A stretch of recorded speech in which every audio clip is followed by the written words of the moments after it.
पाकिस्तान के खिलाफ तो ये लोग जहर उगलते हैं अपने इंतखाबात में भी, जाहिर बात है इनका अगर मैं कोई चूरन मंजन बिकता ही इस बात पर है। The Union territories of Jammu and Kashmir and Ladakh were, are, and will always be an integral and inalienable part of India.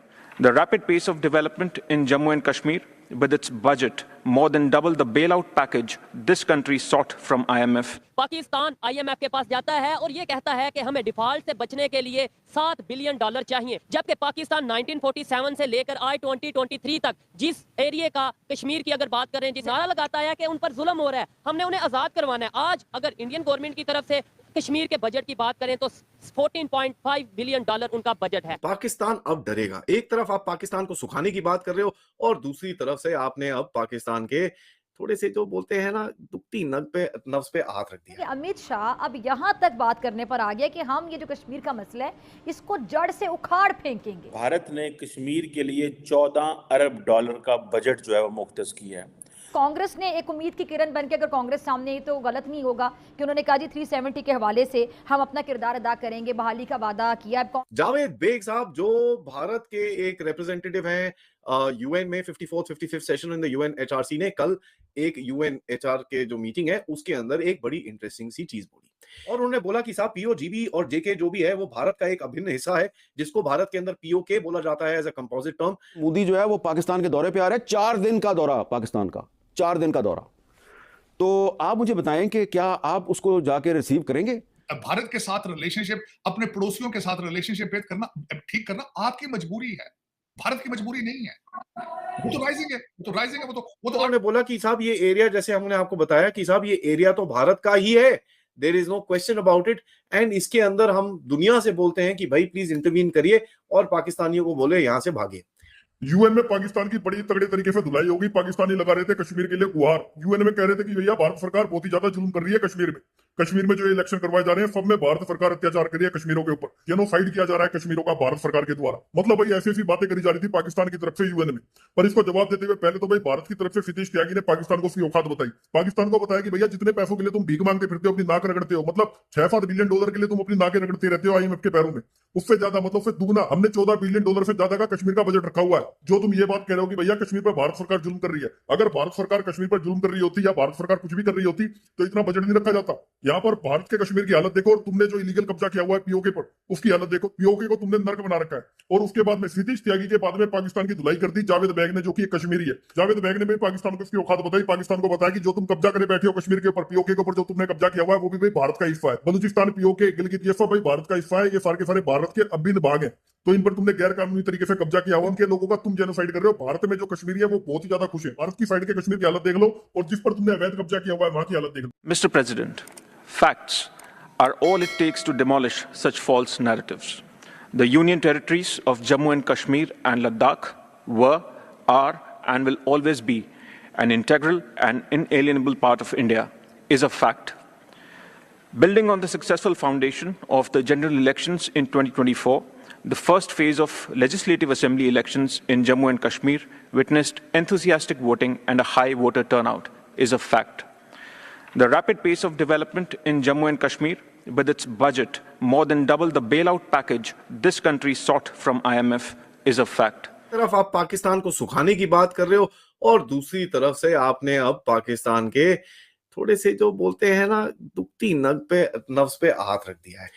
पहली बारी 75 साल में भारत ने रेज करा है लोगों की हालत जो पाकिस्तान ऑक्यूपाइड गिलगिट बाल्टिस्तान और पाकिस्तान ऑक्यूपाइड जम्मू एंड कश्मीर के अंदर है, और उन्होंने बोला कि साहब पीओजीबी और जेके जो भी है वो भारत का एक अभिन्न हिस्सा है, जिसको भारत के अंदर पीओके बोला जाता है एज अ कंपोजिट टर्म, जहां पर जो जम्मू एंड कश्मीर का प्रिंसली स्टेट था, डोगरा महाराजा हरि सिंह का जो स्टेट था जिसके अंदर ये पूरा रीजन आता था, लेकिन यहां पर ये चीज बोली गई कि ये जो रीजन को छल और कपट से डिवाइड किया गया और एक इलीगल ऑक्यूपेशन के अंडर पे पाकिस्तान के अंदर रखा गया, जहां पर हम आपके सामने ये चीज रखने वाले हैं।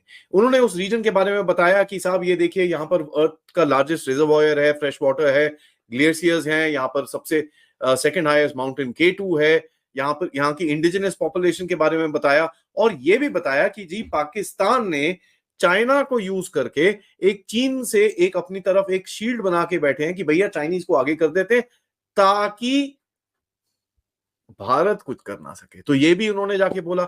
उसके बाद उन्होंने बोला कि साहब ये एरिया, जैसे हमने आपको बताया कि साहब ये एरिया तो भारत का ही है, there is no question about it, and इसके अंदर हम दुनिया से बोलते हैं कि भाई प्लीज इंटरवीन करिए और पाकिस्तानियों को बोले यहां से भागे।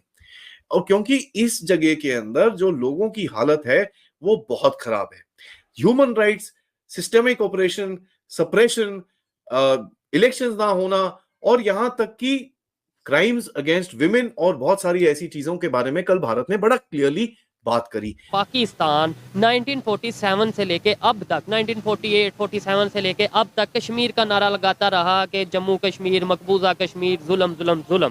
ठीक है, आज पाकिस्तान अगर IMF के पास जाता है बेल आउट पैकेज के लिए तो वो $7 बिलियन की रिक्वेस्ट करता है, जबकि जम्मू एंड कश्मीर, जिसको हम मकबूजा कश्मीर कहते हैं, वहाँ पे $14.5 बिलियन उन्होंने जस्ट अपना बजट दे दिया है इंडियन गवर्नमेंट ने। क्या कहना चाहेंगे, हमारा 75 साल का नारा कहाँ रह गया और हम खुद कहाँ पे खड़े हैं? सर, यहाँ शुरू पाकिस्तान की इंडिपेंडेंस से ये कहानी शुरू होती है। तो इंडिया ने अपनी इकोनॉमी पर ध्यान दिया और हमने अपनी सिक्योरिटी पर ध्यान दिया। शुरू से ही हमने अपनी सिक्योरिटी पे बजट बढ़ा दी। जो बेसिक चीज़ें हैं, एजुकेशन, हेल्थ है, उस पर हमने बजट नहीं बढ़ाई। हाँ, टेक्नोलॉजी पे, IT इंडस्ट्री है, उस पर बजट नहीं बढ़ाई। पाकिस्तान में सबसे ज़्यादा जो इदारा है डिफेंस का है, उस पर हम ज़्यादा बजट देते हैं। ठीक है, नो डाउट हमें मतलब डिफेंस अच्छा रखना चाहिए, इसमें कोई शक नहीं है, लेकिन इन्होंने बोला कि उन्होंने एजुकेशन पे ध्यान दिया, हमने डिफेंस पे ध्यान दिया। क्या उनका डिफेंस बेहतर नहीं? अभी अगर बात करें स्टार्टिंग से लेकर 1947 में हमारी भी आज़ादी हुई है और उनकी भी आज़ादी हुई है। और उसके बाद हमने पहले ही साल में 1948 में हमने पहले ही भीख मांगी थी अमेरिका से। हमने पहले ही अपने हाथ उधर ही रखे थे, लेकिन इन्होंने नहीं किया था। जो मुआहदा हमने कर लिया और इस तरीके से, वो तो 1985 का है, लेकिन 1948 में ये हमने भीख मांगी थी। और उसके बाद क्या हुआ था, उसके बाद हम पहले ही दिनों से लेकर हम गुलाम बने हुए हैं। और पाकिस्तान वो वाहिद मुल्क है जहाँ पर मैन जो पाकिस्तान आर्मी का रोल आता है। 1958 में आर्मी ने आकर यहाँ पर हुकूमत की थी, लेकिन अगर हम देखते हैं इंडिया में आकर आर्मी ने कोई हुकूमत नहीं की। अभी तक सिर्फ इंडिया में सिर्फ एक ही मार्शल लॉ लग चुका है, लेकिन यहाँ में मार्शल लॉ नहीं, इमरजेंसी लगी थी। जी, इमरजेंसी लगी थी, लेकिन इधर अभी तक 4 से 5 लग चुकी हैं। 4 तो ऑफिशियल हैं, एक 5वीं नॉन ऑफिशियल है। और वैसे तो डिफेंस सिस्टम उनका भी स्ट्रांग है। अगर हम 1965 की बात करें, फिर भी उन्होंने 1800 किलोमीटर आके पाकिस्तान में उन्होंने कब्जा किया था। पाकिस्तान ने सिर्फ 700 किलोमीटर कब्जा किया था। हम तो कहते हैं 1965 हम जीते हैं, 65 की जंग हमने तो चने चबवा दिए। नहीं, अगर आप वैसे बात करें, न्यूट्रली देखें, तो जितने बंदे हमने लोगों को हाइड किया हुआ था, इधर जो लाहौर की जेल्स हैं, पिंडी की जेल्स हैं, और उनके बाद में हमने सिर्फ 700 किलोमीटर सिर्फ वो ना कब्जा किया हुआ था। लेकिन उस एरिया में जाके मतलब थोड़े से वो सिंध वाली साइड पे, वो थोड़े से पीछे जहाँ पे आबादी नहीं थी, और वो लाहौर के करीब आ चुके थे, मैंने ये जो सुना है। जी हाँ, वो लाहौर के करीब आ चुके थे और उन्होंने 1800 किलोमीटर बाय के अजीज के किताब से 1800 किलोमीटर आके उन्होंने कब्जा किया था।